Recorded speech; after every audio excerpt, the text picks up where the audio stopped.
llegó el día, mucho trabajo, pero contento de que estén todos ustedes acá. Va a empezar la apertura el decano de la facultad, Mario Valiente, a darnos la bienvenida y después yo voy a decir algunas palabras y ya las dejamos con Gabriela Cubas y Raúl Serrano para que escucharlo a Raúl. Estamos muy contentos de que esté acá, ¿no? Bueno, Mario. Bueno, buenos días a todos. Gracias por estar acá. Como siempre decimos, estos momentos son obviamente de alegría, de algarabía. Son momentos que para la institución son muy importantes, ¿sí? Son un momento que obviamente al que se llega, como decía Martín, gracias a mucho trabajo. Así que lo primero que voy a hacer es agradecer a todos los que hacen posible que este congreso se esté haciendo, ¿sí? A todos los que han colaborado de las más distintas maneras. Agradecer y felicitar además por ese trabajo. Agradecer muy especialmente también la presencia de todos los que nos visitan, porque obviamente eso le da relevancia a este congreso. Agradecer la iniciativa y la concreción que tiene el departamento de volver a hacer un congreso en el que participamos todos los integrantes del departamento. Eso me parece que es un logro muy importante que tenemos como institución. Agradecer, por supuesto, además está la presencia incalculable, diría yo, inestimable, del maestro Raúl Serrano en este acto de apertura, que no encontraremos nunca la forma de cómo terminar de agradecérselo, más allá de que él crea que no es necesario. Pero creo que todos los que nos dedicamos al teatro hace tiempo sabemos que tenemos muchísimo para agradecerle a Raúl, no solo por su presencia, sino fundamentalmente por su trayectoria. Simplemente a todos darles la bienvenida, nuevamente felicitar y agradecer y augurar que esto sea, más allá de su denominación de congreso, lo que creo que realmente son estos lugares, que son lugares de encuentro, ¿sí? O sea, porque sea un encuentro muy fructífero. Muchas gracias por estar acá.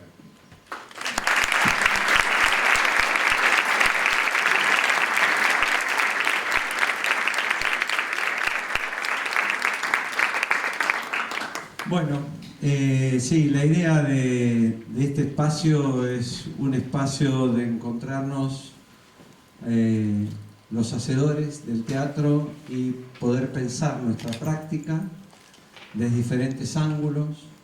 Desde analizar procesos creativos, pensar las dramaturgias, pensar las voces de los actores, pensar la corporeidad de esos actores. O sea, son espacios de encuentro y de reflexión, y realmente que nos parece que son momentos importantes. Estamos pasando por momentos donde esta discusión se está profundizando, esto de entender, de reflexionar nuestra propia práctica artística.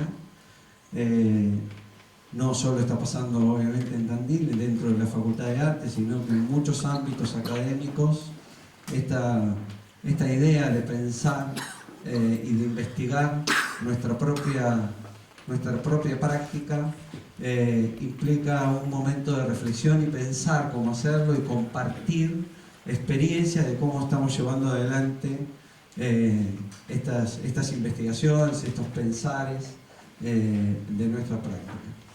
Por eso nos parecía muy importante que esté Raúl, porque si hay alguien que ha pensado su práctica y ha transmitido su práctica con claridad, y que todos le hemos robado todos sus conceptos, sus pensamientos. Creo que no hay una ponencia en Argentina que no figure en la bibliografía algo que Raúl nos hizo pensar y nos hizo reflexionar, y hasta, como él dice, hasta criticarlo, ¿no? No, esto de...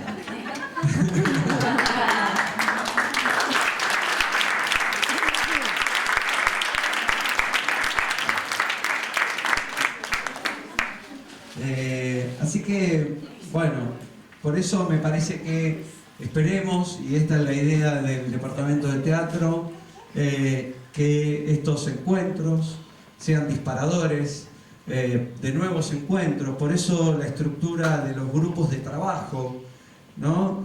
Nos une como alguna temática que estamos como preocupados. Claramente también es un chorreo a la Abrace, que es la Asociación Brasilera de Pesquisadores de Brasil, que tiene esta metodología de trabajo en grupos. Así que nosotros le robamos un poco esta metodología con la idea de poder profundizarla acá en Argentina y en toda Latinoamérica. Pero la idea es que estos grupos de trabajo tengan autonomía y que puedan seguir sus caminos independientes, y que cada vez se pueda ir profundizando más en el trabajo. Bueno, tenemos varias ofertas, ya van a ver en los programas, ya los que se acreditaron ya lo tienen, pero es interesante porque, bueno, sería como la metodología de trabajo es que las mañanas van a haber actividades que nos nuclean a todos, conferencias o la charla de Raúl, por ejemplo. Mañana hay una conferencia de un cordobés con una francesa. A las tardes van a estar los trabajos del grupo de trabajo, o sea, cada uno va a tener que elegir en qué grupo poder participar. Después, bueno, están los talleres, que hay una oferta bastante importante, 10 talleres, si no me equivoco, como oferta. Y después están las obras de teatro. Lo que queremos aclarar con esto, digo, para que no generar angustia y ya saber, pero bueno, hay cúpulo limitado en la sala de teatro. Tenemos un cupo de 100 personas por un problema de seguridad, pero lo que sí es que a los que no puedan ir a una se le va a dar prioridad para la otra función. Va a haber una función a las 19 y otra a las 21. El viernes hay 3 obras, 19, 21 y 23. Así que alguna obra o 2 obras seguramente vamos a poder ver. Pero bueno, es así, digo, sepan que si no llegaran a entrar a la primera porque el cupo es cumplido, se les va a dar una entrada, un vale que les permite la prioridad para la siguiente función. Igual hay otras funciones de teatro en otros teatros que no pertenecen al Congreso, que también las vamos a informar, cosas que si no pudieron entrar tienen la posibilidad de ir a ver una obra en otro teatro, por ejemplo Bajo Suelo o en el Club de Teatro también hay obras, digo, o sea, hay mucha actividad teatral en Tandil, por ende, bueno, está eso. Y después también algo muy importante que nos parecía sostener, y esto que hablamos de encuentro, es que después de las obras de teatro hay un espacio donde es como va a haber un grupo de, creo que hoy es de Colombia, de salsa colombiana. Va a haber también una cantina donde se va a poder comer en ese espacio, va a haber bebidas, así que también estaría bueno tener, aparte de este espacio que podemos decir académico, tener un espacio de encuentro desde otro lado y conocernos bailando. Salsa, por ejemplo, el que quiera. Así que bueno, eso serían las dinámicas. Estén atentos a dónde van sucediendo las cosas. Por suerte también es una ciudad chica, todo queda cerca, así que en ese creo que no va a haber problema cómo trasladarnos, digo, se hace todo caminando, así que no va a haber problema. Bueno, espero que disfruten el Congreso. Quiero hacer solo un agradecimiento. Ya Mario agradeció a todos los que trabajaron. La verdad que mucha gente trabajó para que esto salga de la mejor manera. Pero hay un logo que nos faltó en el programa que me parece que es importante, que es el Centro de Estudiantes de la Facultad de Arte, que mucha gente...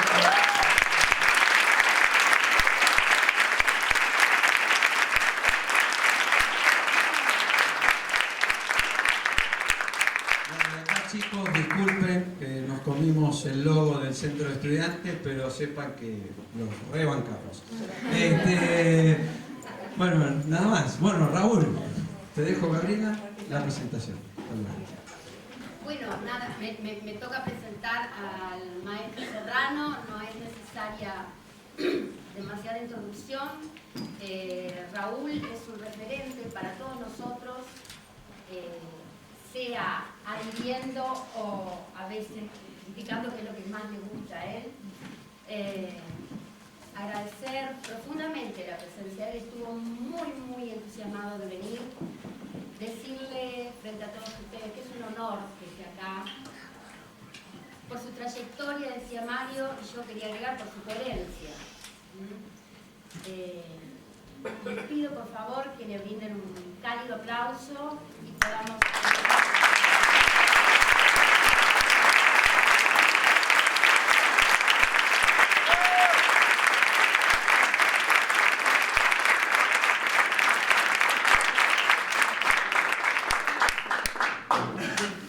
El aplauso sería más lógico después de que me escuchen. También va a ser el aplauso.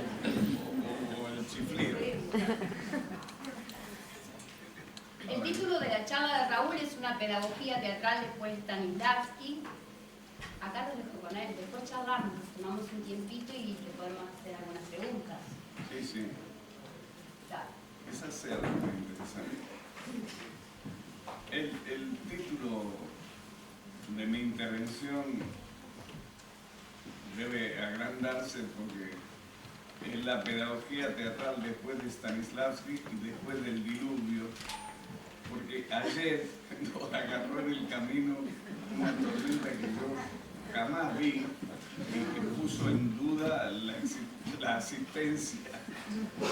Estuvimos parados en medio del camino y yo particularmente le debo a Hugo, que es un gran conductor, la presencia.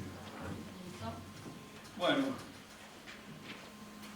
yo tengo que desilusionarlos un poco,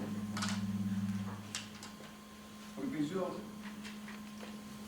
no quise ser maestro de actores.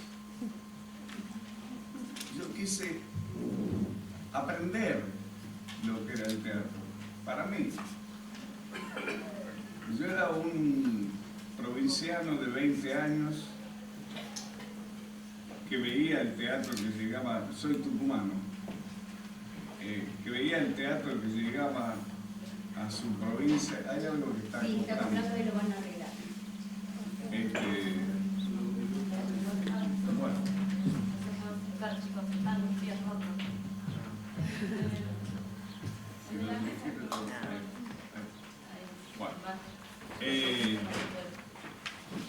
a los 20 años,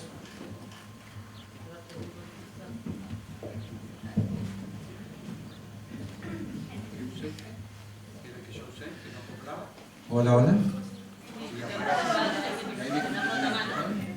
bueno, acá,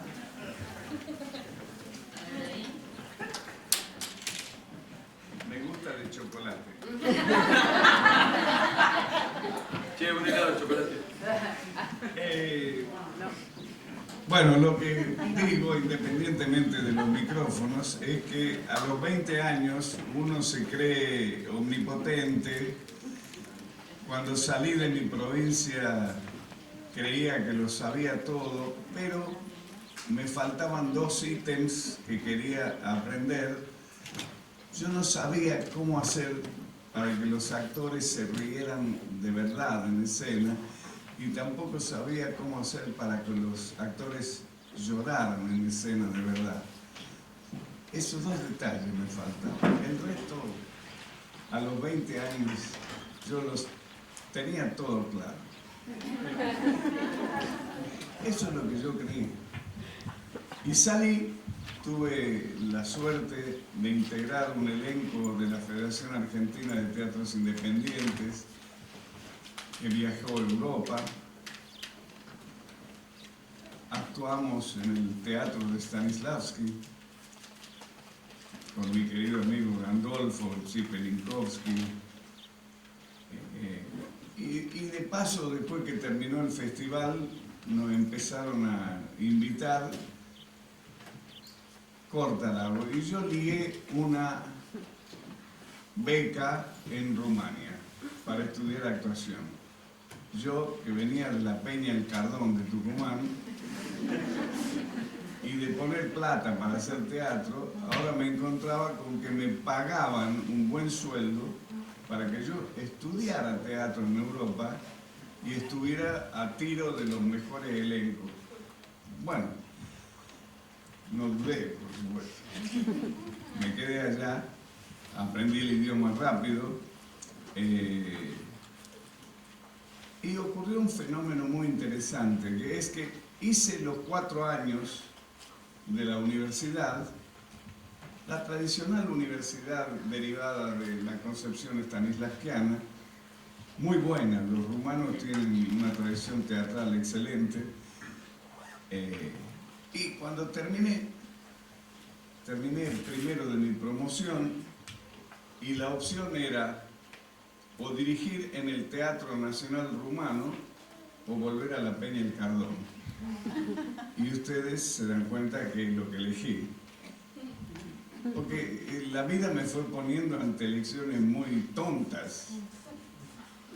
A los 10 años de vivir en Rumania trabajando como director, después de haber puesto unas cuantas obras y de haber visto miles de elencos rusos, ingleses, checos, rumanos, volví a la Argentina. Y ahí sucedió un fenómeno muy extraño para mí. Que yo me había acostumbrado a ver un tipo de teatro vivo, extrovertido, muy vivencial, y cuando llegué a la Argentina me encontré con un teatro introvertido, referido a la memoria sensorial.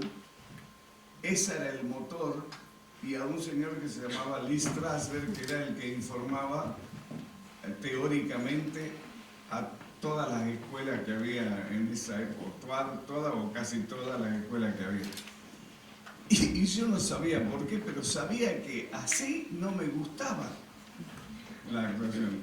Yo quería la otra actuación, no sabía cómo era. No tenía la teoría necesaria para desarrollar cómo era, pero sabía que así no era. Y entonces me convertí en una mosca blanca, que era un hombre relativamente joven, estaba por los 30 años en esa época, que en contra de todo lo que había en la Argentina, que hablaban de la memoria sensorial, y yo insistía con un método que se fue denominando de a poco método de las acciones físicas, título al que renuncio públicamente por las razones que voy a explicar en esta charla.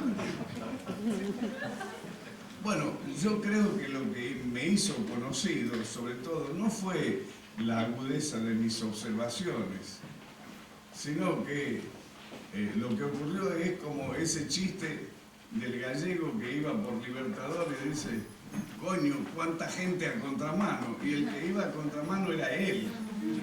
Y bueno, yo creo que lo que me hizo conocer es que yo iba a contramano. Y entonces me volví una referencia porque era el que planteaba otras cosas. Ahora, lo que pasó es que yo, esa necesidad de conocer que me hizo salir de Tucumán, yo la seguía teniendo. Yo no estaba satisfecho con lo que había recibido en el instituto allá. Yo me daba cuenta que era interesante, pero que era ecléctico. Esto quiere decir referido a varios marcos de referencia contradictorios entre sí, que era ecléctico y que no describía a fondo la actuación que a mí me había conmovido. ¿Qué tipo de actuación es esta?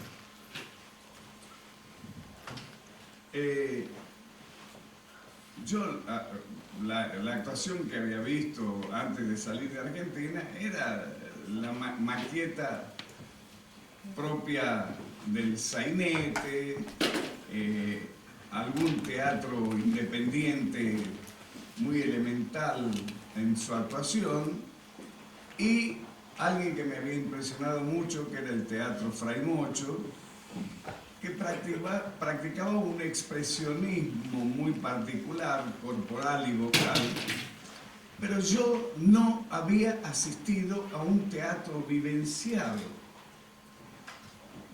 Y cuando estuve en Rusia primero y después en el resto de mi experiencia en Europa, tuve ocasión de asistir a ese teatro que quiero describirlo, porque yo no voy a dar indicaciones de cómo hay que hacer para educar al actor en general, porque no creo que se puedan dar indicaciones genéricas. No hay una manera de actuar, por de pronto.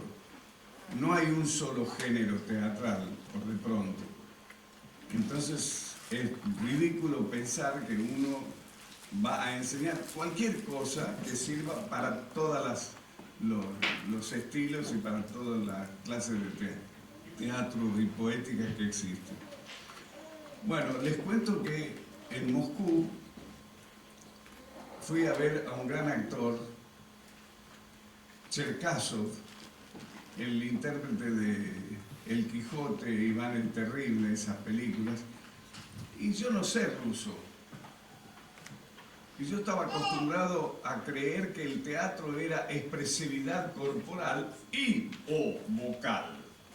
Porque ¿qué otra cosa recibe el espectador que la imagen corporal y escucha los sonidos? Y no. Resulta que ahí me di cuenta de que había otro tipo de comunicación.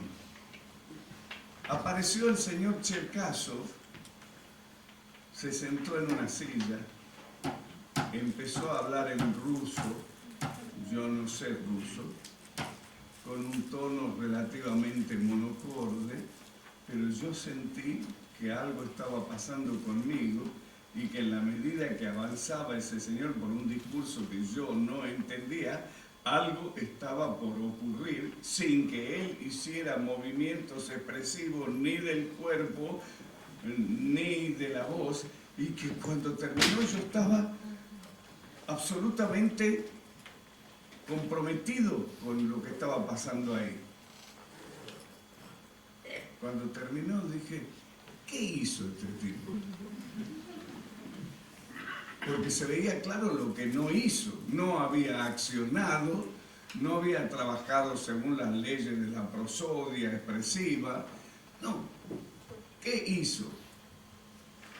Esa pregunta me la estuve repitiendo durante 40 años.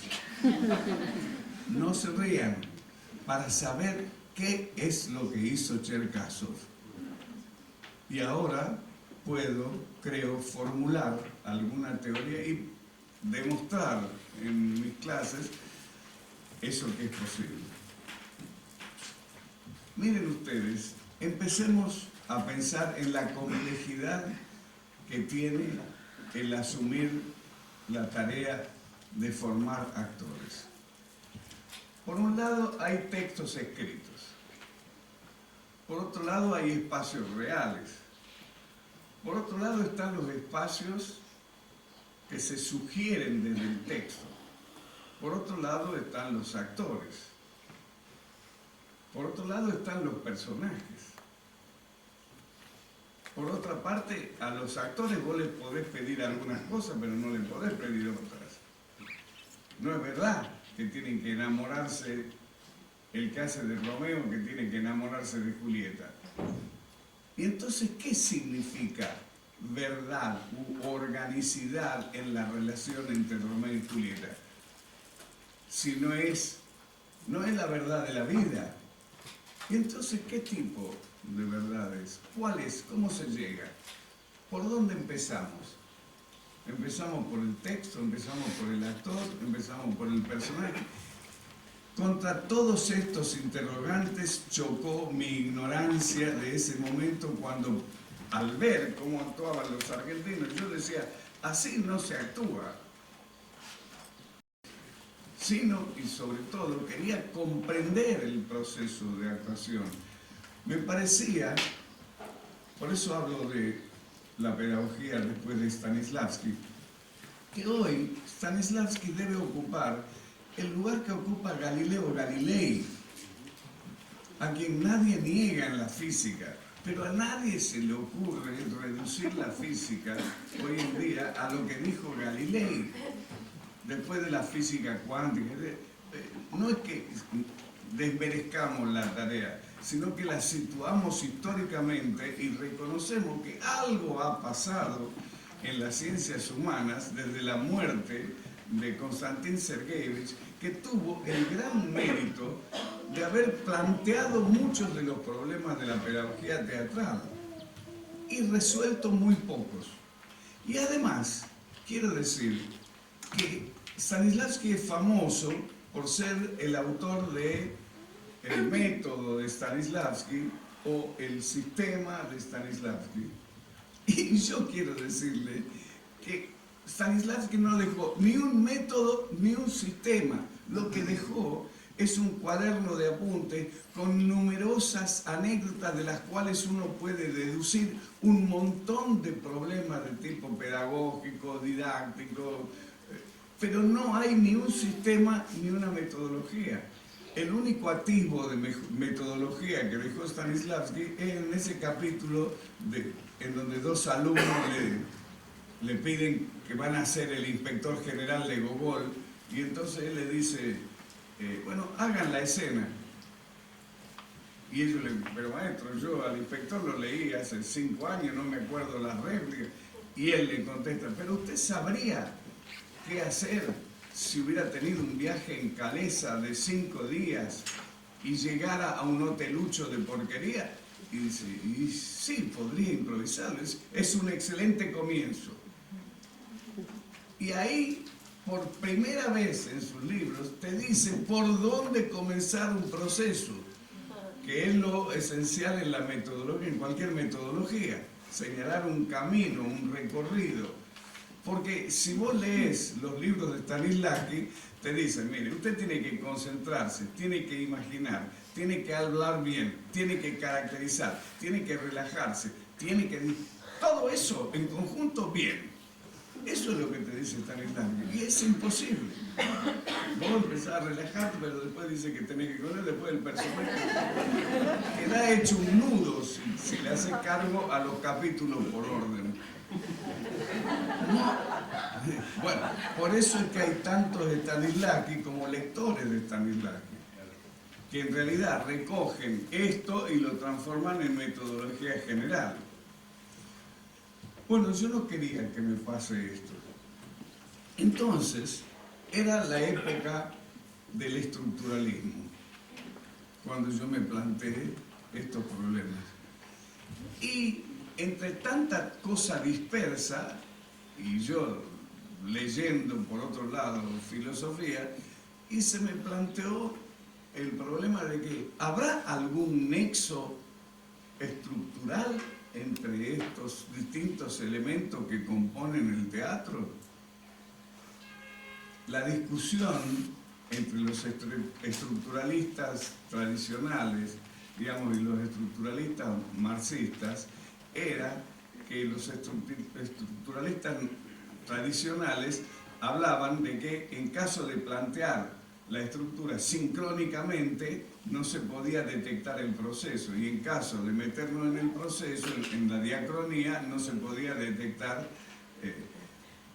mientras que nuestra comprensión era la siguiente, de que no hay proceso sin que sea el proceso de una estructura, y no hay estructura que no contenga una contradicción capaz de desarrollar un proceso intrínseco.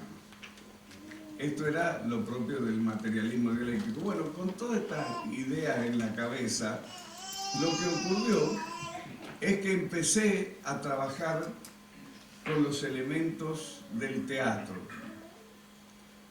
Y después de algún tiempo logré formular dos conceptos que creo que fueron los más populares: el concepto de estructura dramática y el concepto de proceso, que son dos conceptos ayudantes. No ayudan, no son los que resuelven los problemas. Los problemas se resuelven siempre concretamente en el caso concreto. Pero si tenés un buen mapa, Si tenés una buena herramienta, esto te ayuda. Y la estructura me permitía a mí superar esas viejas concepciones que buscaban una esencia del teatro. Esencia de por sí que estaba en el lenguaje, en la idea, y que uno no lograba transformar en hecho dramático.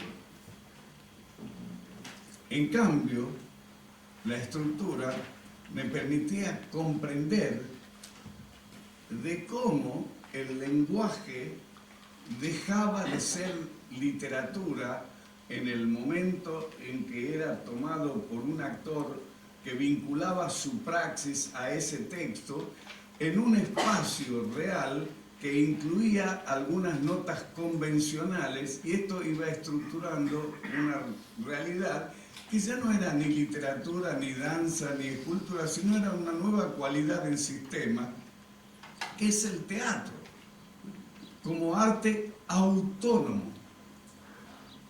En la época en que yo empecé a hacer teatro, el teatro era una parte de la literatura. Las partes de la literatura eran la épica, la lírica y la dramática. Hoy en día, después de las experiencias del teatro en el siglo XX y con toda la playa de directores que escribieron dramaturgia, a mí me parece que resulta por lo menos inadecuado seguir sosteniendo que el teatro necesariamente empieza con la dramaturgia escrita o que el teatro es parte de la literatura. Al mismo tiempo, me parece osado decir que la literatura o el lenguaje no forman parte del teatro. Entonces, la única solución a esto es aceptar que hay un nuevo arte cuya sustancia es la conjunción de todos estos elementos. Y como ustedes saben, una de las características propias de la estructura es que la suma de las partes, que el total no es igual a la suma de las partes, sino que da otra cualidad. Para dar un ejemplo de lo que estoy queriendo decir, piensen ustedes, dos moléculas de hidrógeno, que es un gas inflamable, más una molécula de oxígeno, que es un gas inflamable, da como resultado un líquido no inflamable que es el agua. Bueno, mutatis mutandum, hagamos un paralelo y esas frases literarias que escribe, pongamos por caso, Shakespeare, de acuerdo a la lógica barroca más estricta, en el momento en que yo puedo conectarlas a las situaciones concebidas ya no por el escritor Shakespeare, sino por el director de teatro Shakespeare, que es capaz de conseguir lo que no se dice en esas escenas, lo que no pertenece al lenguaje, lo que pertenece al espacio, a los cuerpos, a las relaciones. Pero entonces, cuando uno hace esa conexión, resulta que la literatura ya no puede ser asumida solamente como lenguaje, porque está íntimamente vinculada a cuerpos, a situaciones en acción que hacen que lo que yo estoy consumiendo no sea un mensaje lingüístico. ¿Saben quién me enseñó cómo hay que hacer Shakespeare? Tuve la suerte de tener un maestro glorioso, y ¿saben cuánto me costó? 5 pesos. Porque aprendí de Hamlet cómo hay que hacer. Cuando Hamlet les dice a los actores de la acción a la palabra y de la palabra a la acción, yo, notorio stanislavskiano, dije, qué taradez, es de la acción a la palabra. Así es decir, primero tengo que estar en la situación y de ahí surge la palabra. Pero aquí que eso es cuando la palabra está usada en el naturalismo de modo transparente y simplemente como herramienta. No cuando tiene autonomía significativa de por sí como la frase literaria de Shakespeare. En el caso del estilo shakespeariano, uno no puede ir de la acción a la palabra, sino tiene que hacerle caso al viejo maestro Hamlet y tiene que ir de la acción a la palabra y de la palabra a la acción, porque la acción tiene su tiempo de duración y de desarrollo y esto tiene otros tiempos, y si los mezclas se debilitan el uno al otro. Esto es válido únicamente en el caso del teatro clásico, que utiliza el lenguaje no como el naturalismo, de modo transparente, es decir, como mera herramienta transmisora de significaciones, sino como frase literaria, es decir, detentadora de valores estéticos que no pueden ser perdidos. La solución que tradicionalmente se hace para esto es: separa a todo el mundo, declama los textos de Shakespeare y en consecuencia se pierde la otra parte. ¿Qué estoy queriendo decirle con esto? En el camino de lo que yo iba descubriendo, luego de descubrir la estructura que vincula entre sí los 5 elementos propios, y que no quiero describir ahora porque quizá es el capítulo más leído, ¿no? Los 5 elementos de la estructura son el entorno. ¿Por qué hablo de entorno y no de lugar? Porque no se trata del lugar físico, se trata del lugar físico más las convenciones que ponemos. Dale que detrás de esto hay un mar. Muy bien, actuamos como si hubiera un mar. Consecuencia, el entorno es el lugar físico más las condiciones dadas. Los conflictos, porque no existe teatro sin conflictos. No existe ninguna obra que se llame Juan Pérez al que no le pasa nada. Sí, y ese es el modo de comunicación del teatro. ¿Cómo? Y la Iglesia se planteó durante mucho tiempo este problema. ¿Cómo vamos a ver a criminales, a asesinos al teatro? ¿Qué sentido tiene ir a ver cómo rompen la ley? Y aquí está la famosa catarsis. Nosotros nos morimos con la heroína en escena, sufrimos con ella y después nos vamos a comer a pico. Esta es la virtud que tiene el teatro, a diferencia de cometer los crímenes en la realidad, en donde cometemos el crimen y después vamos al penal de César, no a pipo.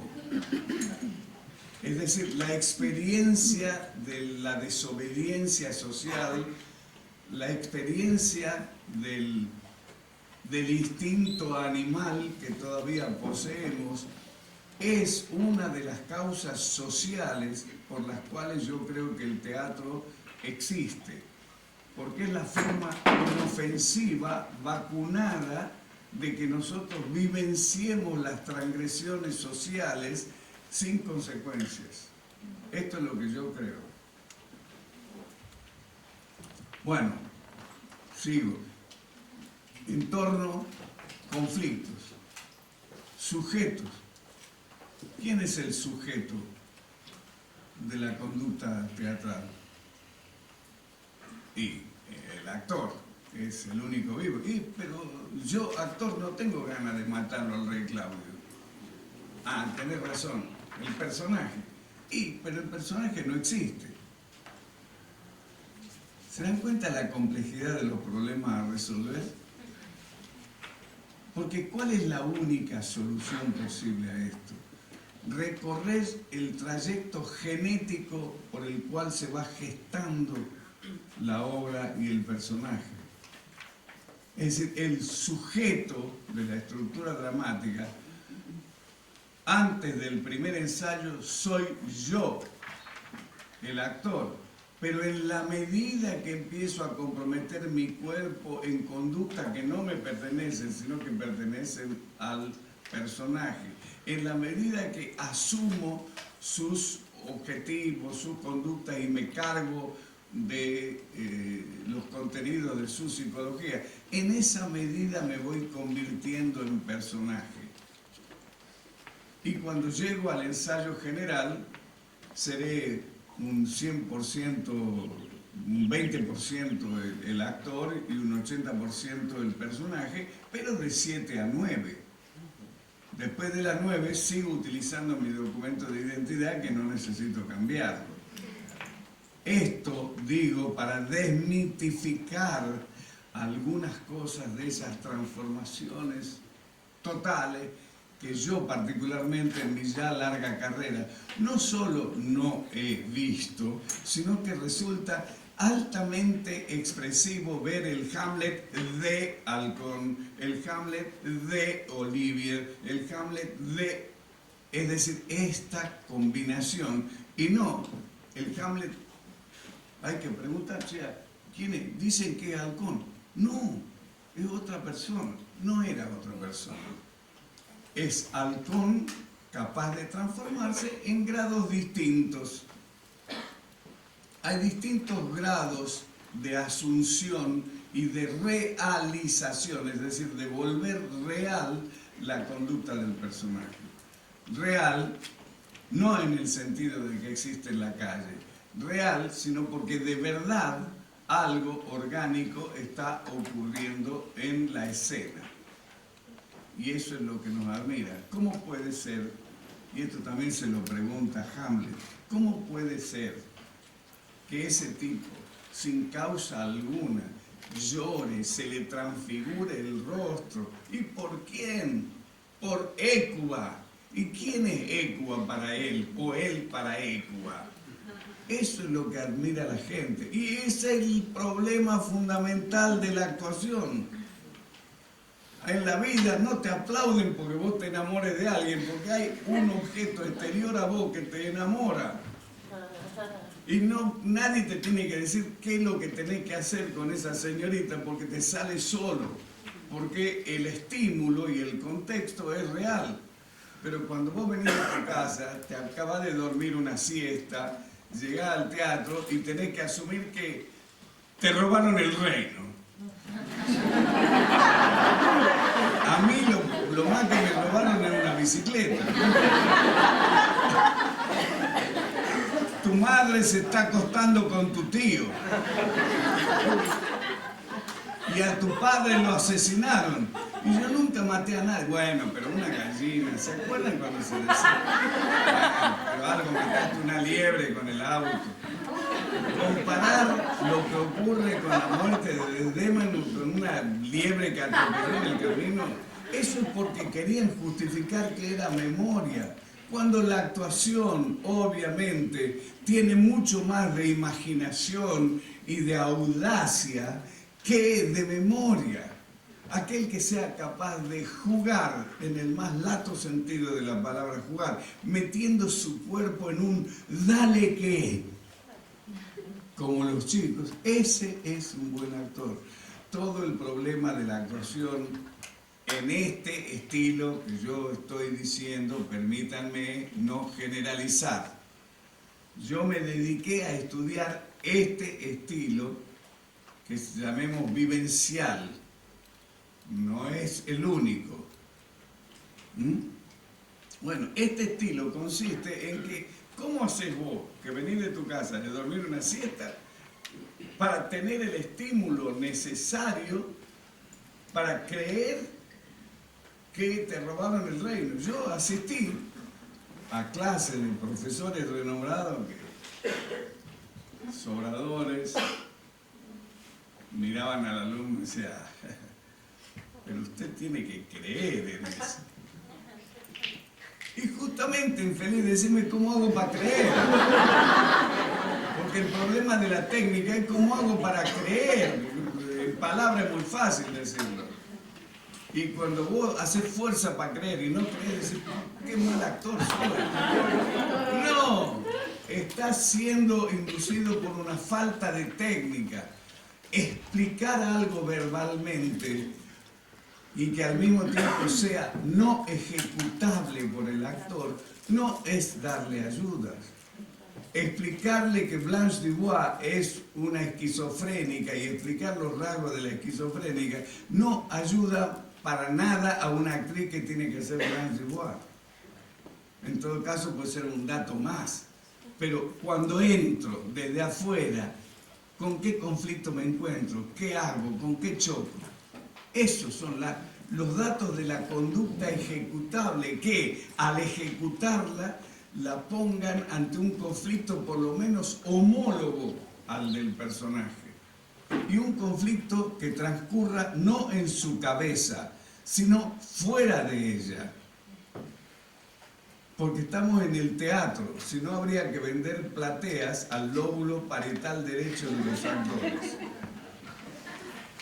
Es el cuerpo la herramienta, no es la cabeza. Es el cuerpo que además tiene una cabeza, no una cabeza que soluciona todos los problemas y que luego tiene un cuerpo.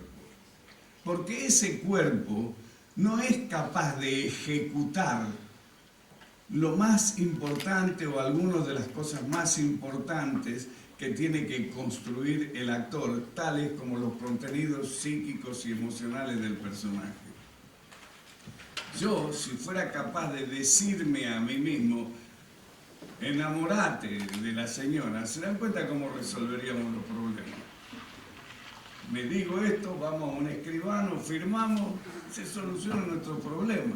Pero uno no es capaz de emocionarse a voluntad, sino que la emoción es una respuesta ni siquiera requerida que aparece en determinados contextos.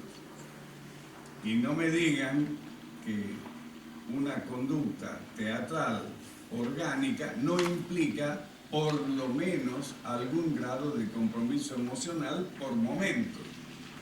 Entonces, ¿cómo se hace para generar algo desde mi conciencia y desde mi voluntad cuando yo parto de la premisa de que no se puede actuar? Estos son los problemas que hay que resolver en la actuación. ¿Ustedes creen que las reglas que operan, las reglas de la naturaleza que operan sobre mí ahora, dejan de existir en el momento en que yo subo los 3 escalones del escenario y me pongo ahí? No, yo sigo siendo el mismo. Lo que difiere es el juego al que jugamos. Me dicen, dale, hacé como si te hubieran quitado el reino. Reacciona ante eso, sin estímulo, infeliz. Ese es el problema. Lo que cambia es el uso del cuerpo. Nosotros estamos acostumbrados a que en la vida lo que nos impresiona es porque son estímulos reales y nuestras respuestas son respuestas reales. Uno va aprendiendo esto en la medida que se hace adulto. Mejor dicho, uno va aprendiendo a reprimir sus pulsiones con las que nace. Cuando un bebé nace, es puro cuerpo, pura fisiología, pura pulsión. No existe el gobierno nacional, el Estado, la Constitución argentina, la historia. No existe. Existe esta gana de cagar, esta panza que me duele, esa teta que me gusta. Ese es el mundo. ¿Qué significa educarlo? Educarlo significa, che, pibe, dejá de escucharte a vos mismo y empezá a enterarte que hay algo afuera tuyo. Por ejemplo, si querés hacer caca, enterate que no podés hacer caca cuando vos querés. Pedila, pelela. Y el control de esfínter es el primer peldaño. Cuando Manuelita aprendió a decir, papi, papi, caca, caca, fue una conquista. Y así, en ese control del cuerpo, vamos avanzando y nos damos cuenta que ella que le tocaba los pechos a la niñera, no hay que tocar los pechos. No hay que tocarse la conchita. No tenés que... No. Los 10 mandamientos empiezan... No. Eso es educar. Es decir, es deseducar al animal, significa educar al ser humano sociable. Significa introyectarle las prohibiciones y las legalidades sociales como una parte de su conducta. Entonces, cuando queremos que el actor vuelva a entregarse al juego, es decir, le tenemos que decir, bueno, desaprendé todo lo que... Y esto no lo podemos decir, porque no podemos hacerle una lobotomía. ¿Qué es? ¿Cuál sería el procedimiento que habría que utilizar? Volverle a hacer tomar el gusto por el juego sin consecuencias. Volver a, con un adulto, hacerlo capaz de volver a jugar sin causas reales para que él experimente. Y esto requiere de un montón de cosas. Sigamos con el sujeto. Ese sujeto que yo describí en la estructura dramática, al principio era un sujeto teleológico, perdón por las palabrejas, pero sujeto teleológico quiere decir un sujeto que se plantea una meta ideal a la que quiere acceder, transformando la realidad de él en eso que él ha entrevisto idealmente. Esto, no se crean que soy tan inteligente como para pensar estas cosas. Esto se lo afané bajo las alberjillas de Tucumán a Carlito Marx. Es la teoría del trabajo de Marx. Y a mí me pareció que estaba bien eso de vincular el trabajo del actor con el trabajo concebido por Marx. Y entonces empecé con eso de las acciones físicas, que eran el equivalente del trabajo en Marx, en donde la acción física consistía, delante de una situación dramática, decir qué puede hacer el personaje, contra qué está luchando. Y entonces nominábamos las acciones, que eran acciones, por eso mismo, muy limitadas y muy nominables y muy como la profesora Chapato me criticó con justicia y pido un aplauso para esta señora que me hizo pensar a ella y a es verdad, es verdad. Usted me hizo pensar en el error que tenía. No sé si es un error, quizás es una cuestión de Bueno. uno después puede pensarlo, ¿no? Hay acciones que son como básicas y otras que no salen y las podemos pensar. No salen. Bueno, el asunto es que Ese era el punto. Sí. en mis clases, dense cuenta, yo ya no tenía 20 años, pero seguía siendo pedante. Ahora por suerte ya no soy pedante. ¿No se dan cuenta? Bueno, entonces yo veía que a esas escenas en donde la acción física estaba introducida por el dramaturgo, con esto de prever las acciones físicas marchaban como los dioses, pero que en esas escenas que eran conversaciones, yo no las podía resolver. Y yo decía, desde mi suficiencia, esto es porque Ibsen escribió estas escenas en la época en que los actores utilizaban la prosodia. No, Serrano, no eras capaz de encontrar el uso adecuado del cuerpo para resolver esas escenas. Y aquí que la casualidad contribuyó a que diéramos un paso más en el descubrimiento del verdadero sujeto y de la verdadera conducta del cuerpo, conducta, ya no acción, sino conducta, ¿no? Que nos hizo ahora resolver incluso mejor las acciones conversadas que las otras. Resulta que un día siempre hay más alumnas que alumnos en los cursos, entonces cuando alguien viene con una escena para dos mujeres, dale. Un par de alumnas en una época me dicen, Serrano, ¿podemos hacer la escena de Juan Gabriel Bormann de las dos hermanas? Son dos hermanas que están peleadas y se encuentran después de 10 años. Y yo contarle que fueran dos alumnas en una escena de 2 mujeres, venga. Al otro día pasan, se abre la puerta. ¿Tú aquí? Sí. Pasa. Quítate el abrigo. No, gracias. Siéntate. No, estoy bien así. ¿Quieres un té? No. Y siguen 5 carillas de discusión. ¿Ustedes pueden decirme qué acción física encontraba después de eso? Pero los problemas están hechos para que cuando tropezás te haces chichones, mientras te estás curando, te estás poniendo vinagre, empieces a pensar. Y ahí me di cuenta que lo más importante en esa escena no era lo que los personajes se decían, sino lo que hubieran querido decir y no decían, lo que hubieran querido hacer y no hacían, la represión como forma de la acción cotidiana. ¿Y por dónde viene la represión? Por el texto, por el lenguaje. Miren ustedes, esta hermana que le había quitado el novio a la otra hermana, cuando la ve después de 10 años, el animal, el instinto que hay en ella, ¿qué tiene ganas de hacer? Pero no lo digas.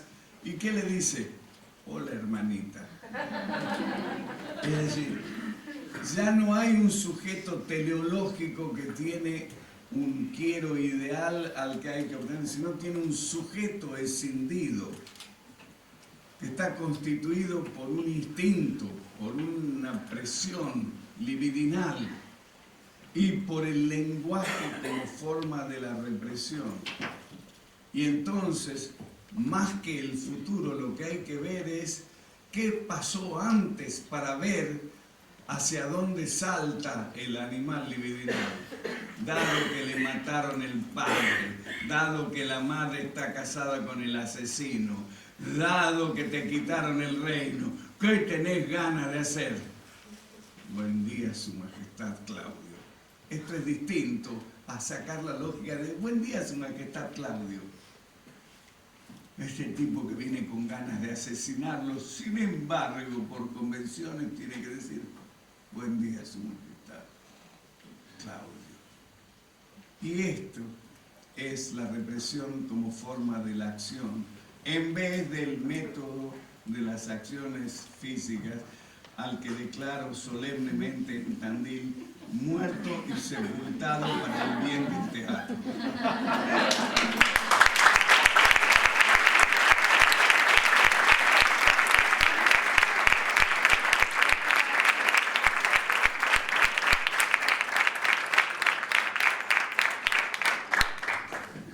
Por supuesto que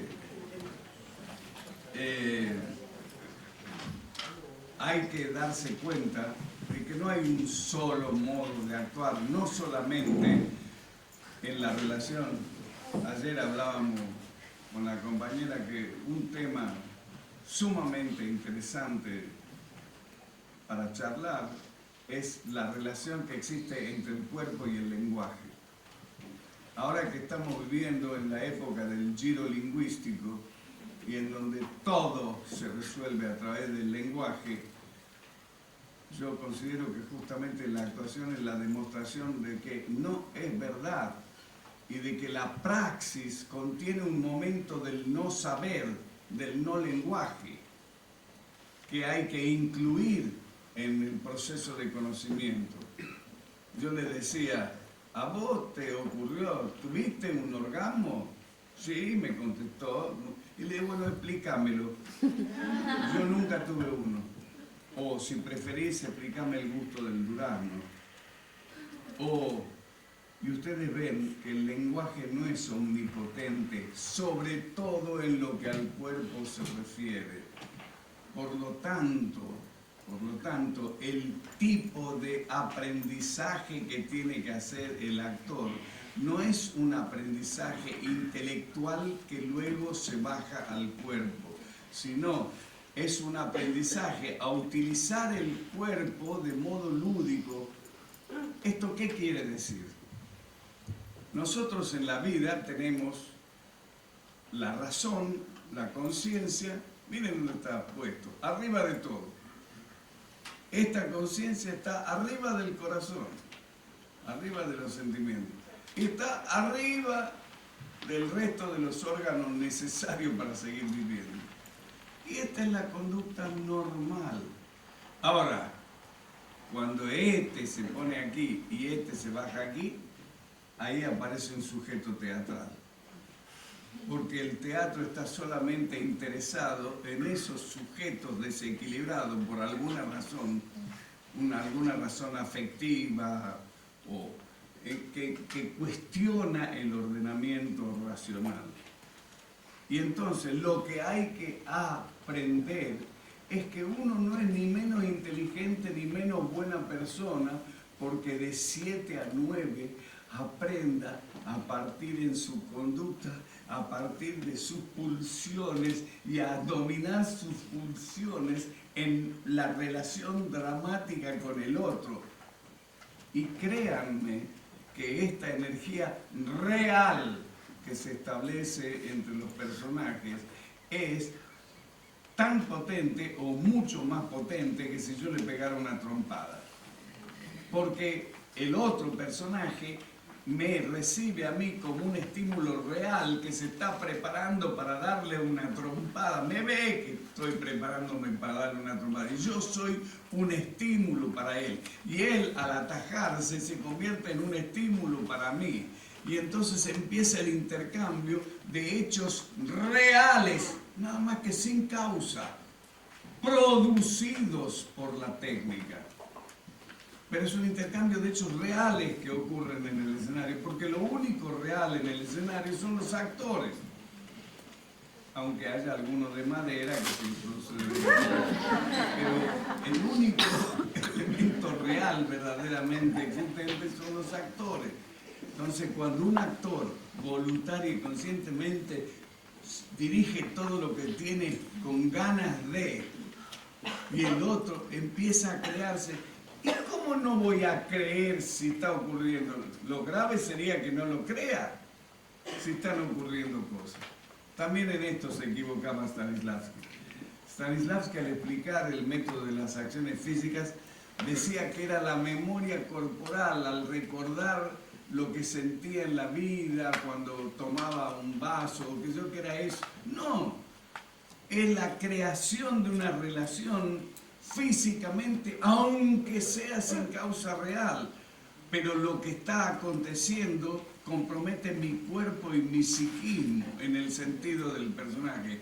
Y en consecuencia, un teatro de la vivencia, un teatro de la realidad, es un teatro en donde ocurran esos fenómenos que no tienen por qué parecerse a lo que está pasando en la calle, sino que son reales porque ocurren efectivamente ahí y porque comprenden al actor orgánicamente en su totalidad, es decir, en lo que tiene su actividad de consciente y en lo que tiene su actividad de no consciente.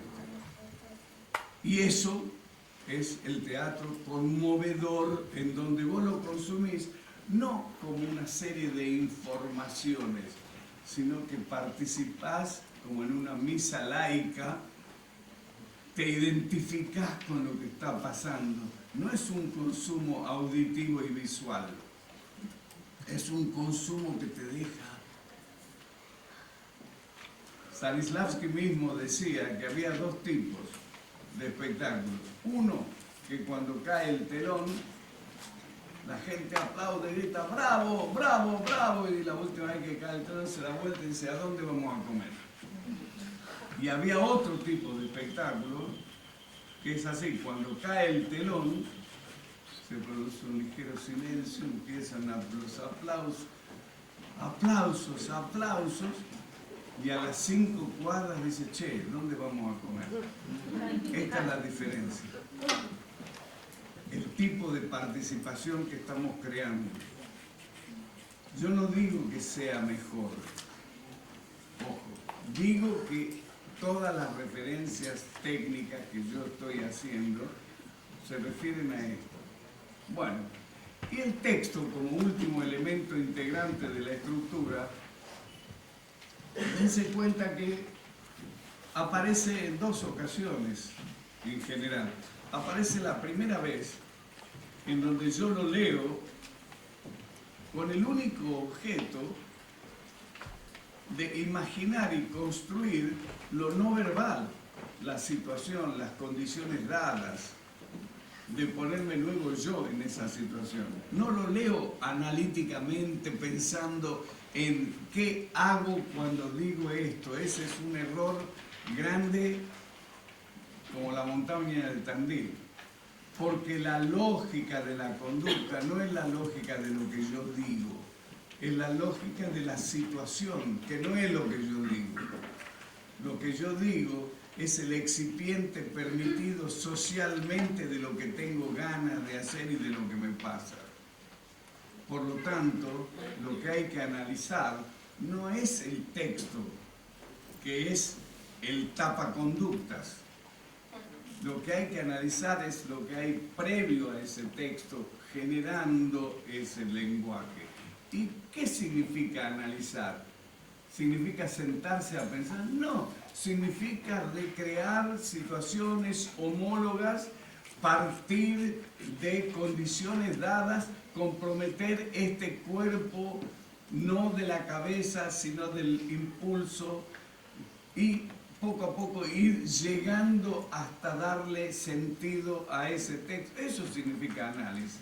Y luego de que hay ese esbozo crudo, sí se puede trabajar desde afuera, introduciendo nuevos matices. Y, por supuesto que no me refiero a los estilos muy formalizados. Es hacer, por ejemplo, digamos, Sueño de una noche de verano, la pelea entre los 4 ciudadanos en el bosque de Atenas, es imposible sin una apuesta exterior que organice el de pelota. Es imposible, es decir, imposible hacerlo desde la mera improvisación. En primer lugar, porque el texto de cada uno de ellos no es un texto utilitario que es como el que se usa en la calle, sino son pequeñas piezas literarias que duran más. ¿Entienden? Bueno.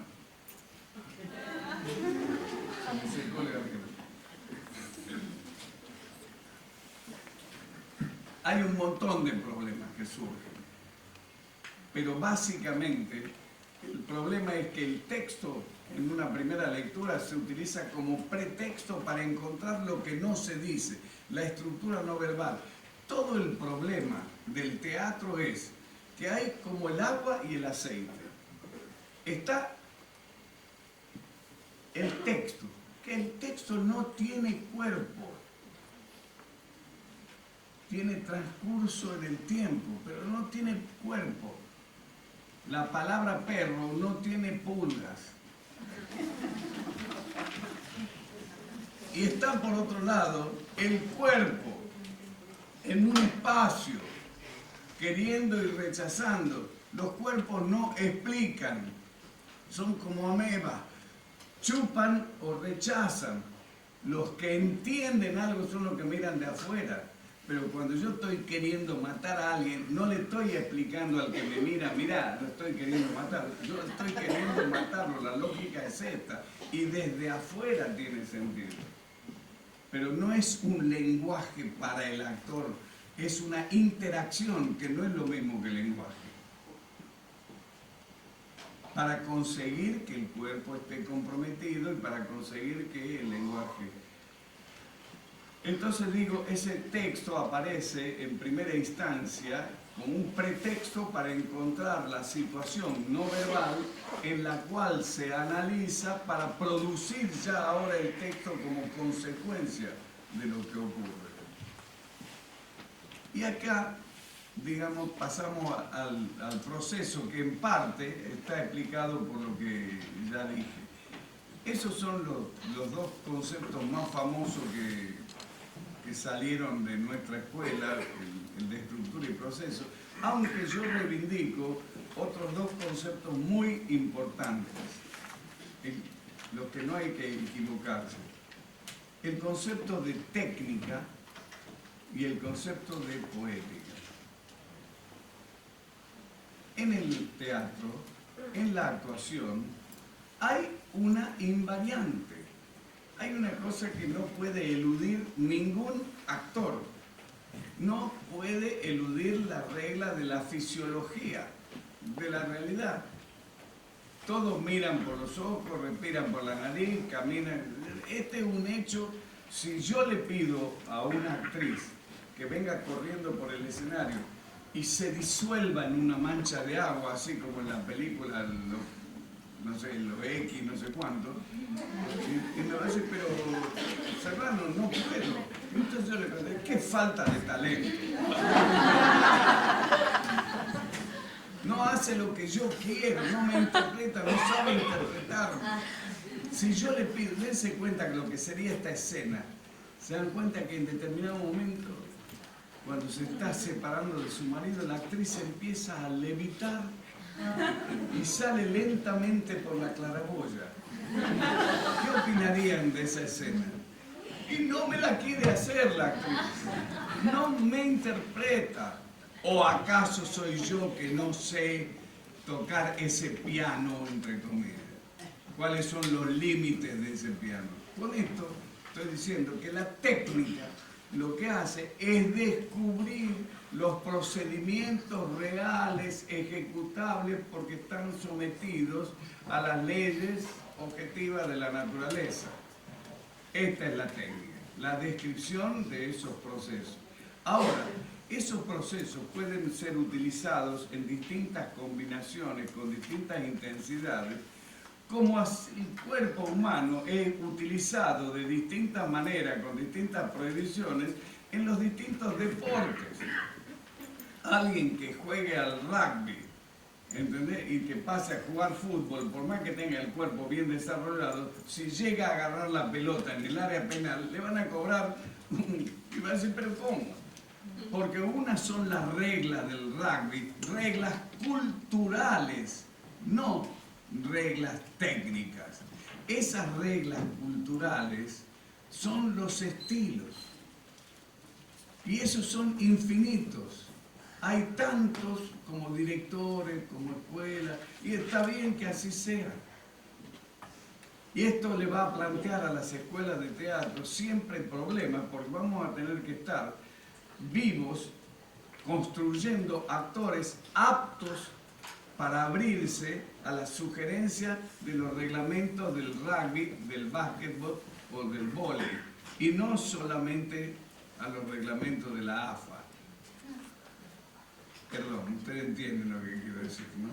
Es decir, yo seguramente a lo largo de toda mi trayectoria he ido delineando una poética de la cual no soy demasiado consciente, porque nunca tuve, digamos, la formulación, nunca dije quiero ser grotowskiano, quiero producir un espectáculo grotowskiano antes, sino que en contacto con el material, con el tiempo, y lo que fue apareciendo es una poética como resultado, no como preceptiva. Pero vivimos la época de la búsqueda de lenguajes nuevos. Yo particularmente preferiría la búsqueda de la sinceridad para con la época y para consigo mismo. Porque esto necesariamente se va a traducir en un producto nuevo, distinto a los anteriores. Porque la época y yo, ustedes se han dado cuenta que cada uno de ustedes es irrepetible. Y que si lográramos desde esa irrepetibilidad expresarnos, seríamos geniales. Que lamentablemente lo que creemos que es nuestra subjetividad es lo que la sociedad ha ido poniendo ahí adentro en la mayor parte de las veces. Que la madurez expresiva, si miramos a Neruda, si miramos a Picasso, si miramos a los grandes creadores, no es el comienzo de su carrera, sino es cuando ya se domina la técnica y entonces podés tener un oído lo suficientemente sensible como para escucharte a vos mismo, que no es tan fácil como parece. Yo preferiría este tipo de búsqueda de lenguaje y no las modas de este posmodernismo que al igualar todos los valores, al decir que no hay valores, está partiendo de una mentira. Porque yo les pediría que para probar que es una mentira traigan a un teórico del posmodernismo y cuando vaya a cobrar el cheque le diga, como no hay valores te dejamos un peso. A ver si lo acepta. Sí hay valores. Lo que pasa es que tenemos distintos valores según el lugar de la sociedad en que nos haya tocado actuar.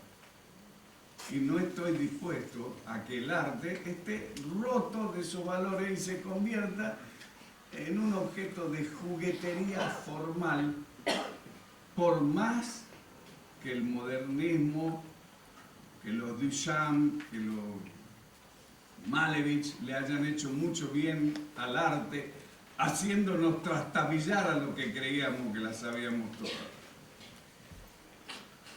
Pero no pasa de ahí. El arte para mí sigue siendo algo que por alguna razón existió en todas las sociedades humanas. Y en consecuencia va más allá de un juego. Porque el arte no sirve para hacer política, no sirve para explicar filosofías. Sirve para una sola cosa, para tratar de igualar al Jehová de la primera página del Génesis, ese que estando aburrido dijo, vamos a separar la luz de las tinieblas. Che, pongan ese trasto un poco más a la derecha y ponen luz azul. Ahí nos parecemos de 7 a 9. Pero es nuestra experiencia. Es el único lugar en donde podemos decidir el color de los perros, lo que dice la gente, a quién matamos y a quién hacemos ganar 3-0. El único lugar, ¿se dan cuenta? Sirve para eso, para ser humanos, para que transpiren por ahí nuestros valores, nuestros ideales, que antes que nada tienen que ser expresivos y bellísimos. Porque si no, mejor escribo un tratado de filosofía o de política, y también lo hago. Dejemos acá y pregúntenme lo que tengan ganas.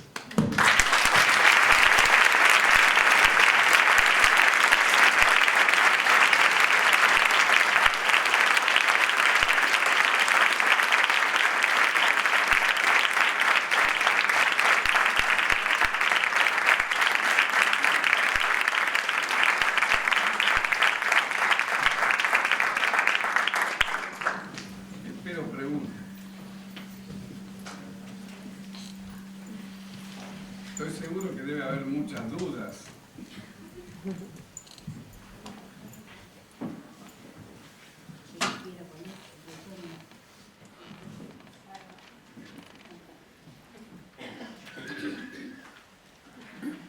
¿Vos querías preguntar?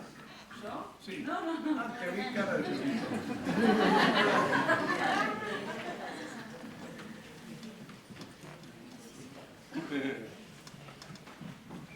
Diga. Miren, este es un recorrido abuelo de pájaro, en donde han quedado montones de procesos, de problemas.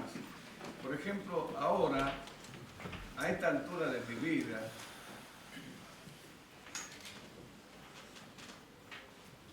me he planteado en la escuela cuál es la didáctica adecuada. Porque yo traje un poco de rebote, era muy joven y traje la didáctica de donde me formé. Es decir, empezábamos con las escenas de la vida cotidiana. ¿Por qué? Porque el alumno posee el lenguaje y posee los códigos de la vida cotidiana y es relativamente lo más sencillo. Pero desde el punto de vista de la técnica de la actuación, es el uso del cuerpo el más complicado, porque es el de la represión como forma de acción. Y entonces me planteé, ¿por qué no empezamos con escenas de Molière y de la farsa medieval francesa, en donde la conducta física está claramente expresada? Y ahí me digo, bueno, pero no posee los códigos del lenguaje ni de la problemática. Bueno, y estamos en esa que vamos y venimos, pero el solo plantearse y cuestionar los problemas de una didáctica para que el cuerpo de ese señor que viene de la calle, de ese señor que viene con el cuerpo reprimido, que es incapaz de exponerse a jugar, a ese nos tenemos que dirigir. Ustedes saben que hay un psicoanalista norteamericano muy famoso que atiende a los multimillonarios, que cuando los tipos llegan a su estudio, se llamará, no sé cómo, dice: buenas tardes, señor, mire, la alfombra está limpia, ponga la cabeza en la alfombra y la cola para arriba y hábleme desde ahí. Y el tipo dice: pero ¿cómo? Por favor. Y entonces el tipo ahí empieza a sentir su cuerpo, porque al cuerpo no lo sentimos si estamos en las actitudes socialmente admitidas. Si estamos sentados, si estamos parados, resulta que no sentimos el cuerpo. Al cuerpo lo sentimos cuando envejece, cuando duele, cuando tiene hambre, es decir, cuando hace ruido, cuando lo sacamos de la normalidad. Y nosotros debiéramos aprender eso para formar aquellos ejercicios que hagan a los alumnos tomar conciencia de que la herramienta no es la cabeza que le ordena al cuerpo, sino es el cuerpo de Maradona que se anticipa a los 5 jugadores y toca la pelota a la izquierda. ¿Ustedes creen que Maradona en ese momento estaba pensando, decía, me está saliendo uno a la izquierda, entonces lo podría hacer? Le hubieran quitado 5 veces la pelota. Hay una especie de anticipo de la lógica del cuerpo en situación, que lo tenemos todos cuando nos está por atropellar un auto, cuando estamos atajando al perro que se nos escapó. Es decir, hay que desarrollar, hay que poner de nuevo en el lugar ese uso del cuerpo, que porque en la vida es posible en el teatro. Y no se crean que porque no he hablado de la memoria sensorial esto, yo crea que no es posible. No, la memoria sensorial es posible en determinadas circunstancias de producción del espectáculo. Lee Strasberg, lo que no tomaba conciencia es que él trabajaba básicamente con actores de cine y de televisión.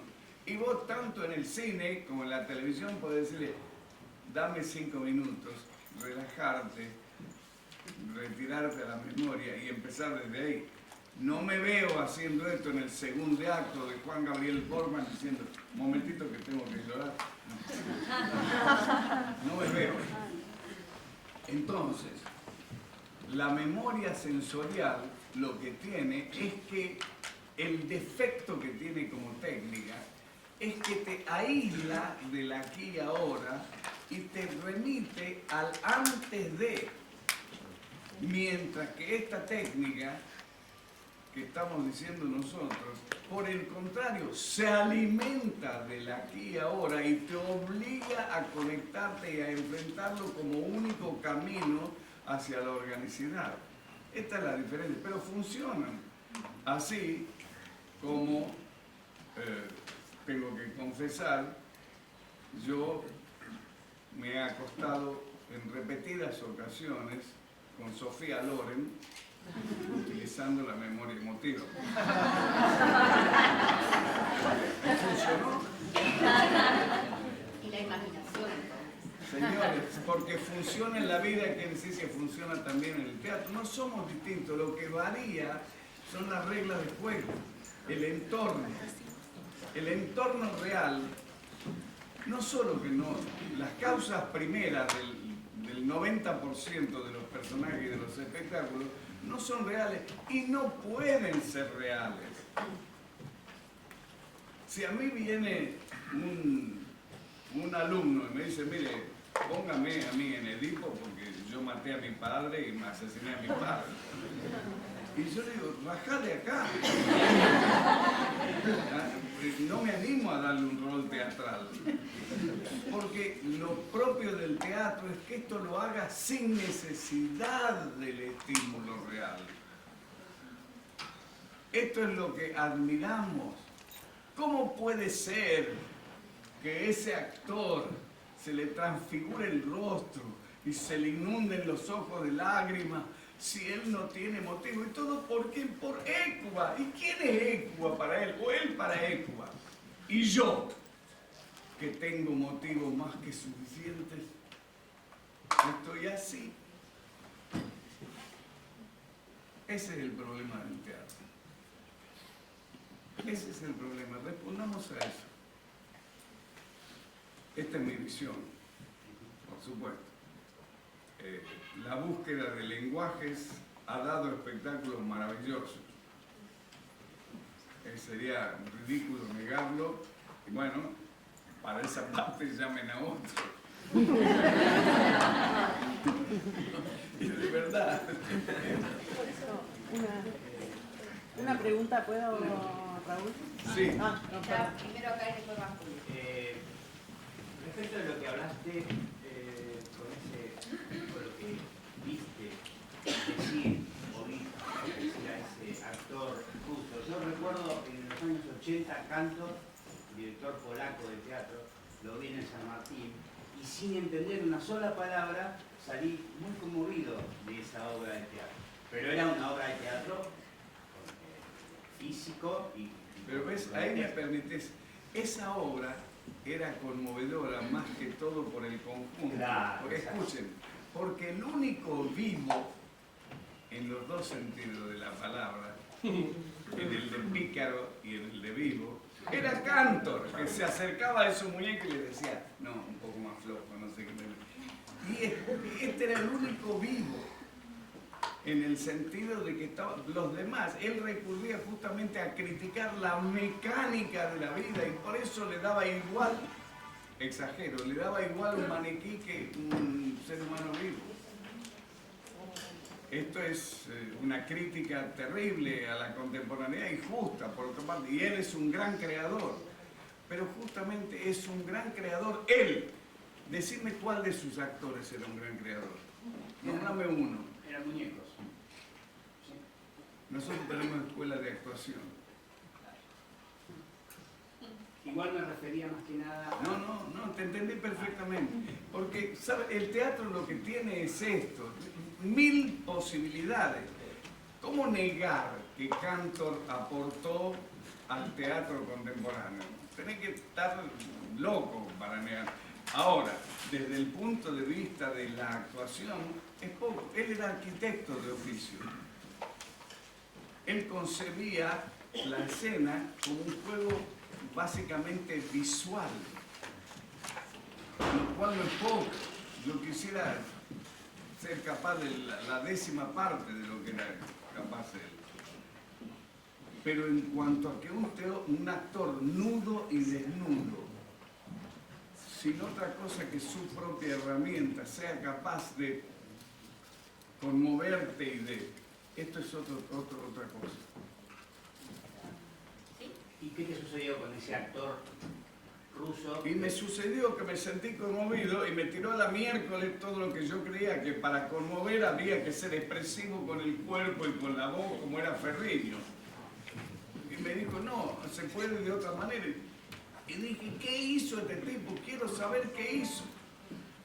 Y era difícil porque había que averiguar qué es lo que no hizo, qué es lo que tenía ganas de hacer, porque en la actitud de él, digamos, estaba la actitud reprimida, era como una amenaza que iba creciendo y que yo, aunque no entendiera, ¿entendés? Eran cosas imperceptibles que tampoco se daban en el tono, pero que sin embargo Y bueno, y esto es casi imperceptible. Si uno pudiera aprender de ver los grandes actores, que sí se puede aprender, pero sobre todo cuando uno ya tiene algunos elementos técnicos para decodificar lo que están haciendo. Pero si uno pudiera aprender de los grandes actores, habría que suspender todas las escuelas de arte y decir vayan al teatro y aprendan ahí. Lo que pasa es que no es cierto. Vos lo que ves es el final del proceso. El procedimiento que va desde el texto a eso que queda oscuro. ¿Entendés? Y para esto se necesitan las escuelas. Escuelas de arte en donde hay que plantearse un problema, que también es muy interesante. ¿Se puede enseñar a crear?